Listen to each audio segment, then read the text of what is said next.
Hai, Assalamualaikum warahmatullahi wabarakatuh. Perkenalkan saya Aprila Putri dengan NIM 0305202063. Di sini saya akan menjelaskan materi tentang paragraf. Apa sih itu paragraf? Dan bagaimana pembagian-pembagiannya? Mungkin di kelas SMP, SMA, mungkin kita sudah pernah mempelajarinya. Maka di sini saya akan menjelaskannya dan memaparkannya lebih lanjut.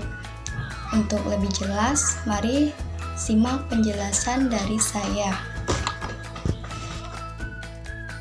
Mulai dari pengertian paragraf itu sendiri. Paragraf adalah suatu kumpulan dari suatu kesatuan pikiran yang kedudukannya lebih luas dari kalimat. Dapat diartikan pula, paragraf adalah bagian dari sebuah karangan yang terdiri dari beberapa kalimat yang berisikan kalimat penjelas dan memiliki satu ide pokok pikiran utama. Struktur paragraf memiliki 3 bagian. Yang pertama, posisi paragraf, yang kedua, batasan paragraf, dan yang ketiga, kegunaan paragraf. Selanjutnya, ada unsur-unsur paragraf memiliki 4 bagian. Yang pertama, transisi, yang kedua, kalimat topik, yang ketiga, kalimat pengembang, dan yang keempat, kalimat penjelas atau penegas. Selanjutnya, syarat-syarat paragraf memiliki 5 bagian. Yang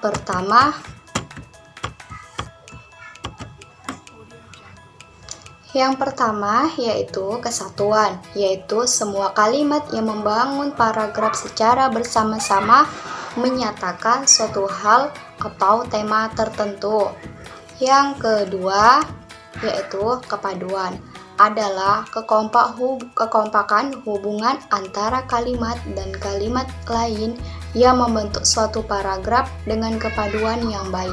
Tapi apabila hubungan timbal balik antar kalimat yang membangun suatu paragraf tersebut baik atau wajar dan mudah dipahami. Karena apabila tidak mudah dipahami akan mempersulit bagi para pembaca untuk memahaminya. Yang ketiga, ada kelengkapan, yaitu adalah suatu kalimat penjelas yang mendukung kalimat topik. Yang keempat, panjang paragraf. Panjang paragraf pada setiap kalimat itu tidak sama, tergantung pada beberapa jauh atau dalamnya suatu bahasa dan tingkat pembaca yang menjadi sasaran. Yang kelima, ada pola susunan paragraf, yaitu rangkaian pernyataan dari paragraf harus disusun menurut pola yang taat asas. Pernyataan yang satu disusun pernyataan yang lain dengan wajar dan berselian dengan paragraf. Selanjutnya ada teknik pengembangan paragraf, memiliki 3 bagian. Yang pertama yaitu secara alami, yang kedua kalimat dan anti klimaks, dan yang ketiga umum khusus dan khusus ke umum. Selanjutnya ada manfaat paragraf. Yang pertama manfaatnya yaitu mengekspresikan gagasan tertulis dengan memberi bentuk suatu pikiran dan perasaan ke dalam serangkaian kalimat yang tersusun secara logis dalam satu kesatuan. Yang kedua, menandai peralihan gagasan yang baru bagi karangan yang terdiri dari beberapa paragraf. Ganti paragraf berarti ganti pikiran. Yang ketiga, yaitu untuk memudahkan bagi penulis dalam penyusunan gagasannya dan untuk memudahkan pembaca dalam memahami gagasan dari si penulis. Yang keempat, itu ada untuk memudahkan pengendalian variabel, terutama pada karangan yang terdiri dari banyak variabel. Yang kelima, Manfaatnya yaitu untuk memudahkan pengembangan topik sebuah karangan ke dalam bentuk pemikiran yang lebih kecil. Selanjutnya ada jenis-jenis paragraf yang yaitu berdasarkan letak pikiran utamanya terbagi menjadi 3 bagian utama. Yang pertama yaitu paragraf deduktif, merupakan paragraf yang kalimat utamanya terletak di awal paragraf dan kalimat penjelasnya terletak setelah kalimat utama. Yang kedua selanjutnya ada paragraf induktif, yaitu paragraf yang kalimat utamanya terletak di akhir dan kalimat penjelasnya terletak di awal. Yang ketiga, paragraf campuran adalah paragraf yang kalimat utamanya terletak di awal dan di akhir dan kalimat penjelasnya terletak di tengah.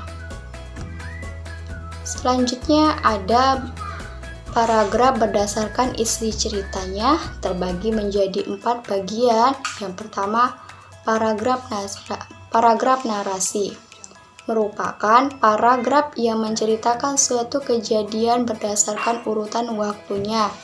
Paragraf narasi terbagi menjadi 2, yaitu narasi kejadian dan narasi runtut cerita, yaitu biasanya pada novel, cerpen, dan biografi dan sebagainya. Yang kedua ada paragraf eksposisi, yaitu merupakan paragraf yang bertujuan untuk menerangkan suatu topik kepada orang lain. Selanjutnya yang ketiga yaitu paragraf argumentasi, merupakan paragraf yang digunakan untuk menuangkan ide, gagasan, ataupun pendapat penulis yang disertai bukti dan juga fakta yang jelas. Selanjutnya yang keempat ada paragraf persuasi atau paragraf yang membujuk, merupakan paragraf yang mempunyai tujuan untuk membujuk orang lain supaya melakukan sesuatu yang diinginkan si penulisnya. Yang kelima, paragraf deskriptif, yaitu adalah paragraf yang menggambarkan suatu objek sehingga pendengar seakan bisa melihat dan mendengar objek tersebut seakan ikut merasakannya. Selanjutnya, berdasarkan tujuannya terbagi menjadi 3 bagian. Yang pertama, yaitu paragraf pembuka, memiliki sifat yang ringkas, menarik, dan bertugas menyiapkan pemikiran pembaca kepada masalah yang diuraikan. Yang kedua, paragraf pengembang, berarti inti masalah yang hendak disampaikan kepada pembaca. Paragraf ini lebih panjang daripada paragraf pembuka. Selanjutnya ada yang ketiga yaitu paragraf penutup yang berisi simpulan atau penegasan kembali mengenai hal-hal yang dianggap penting atau juga disebut dengan istilah kesimpulan ya. Inilah penjelasan saya tentang materi tentang paragraf. Apabila ada kesalahan saya mohon maaf.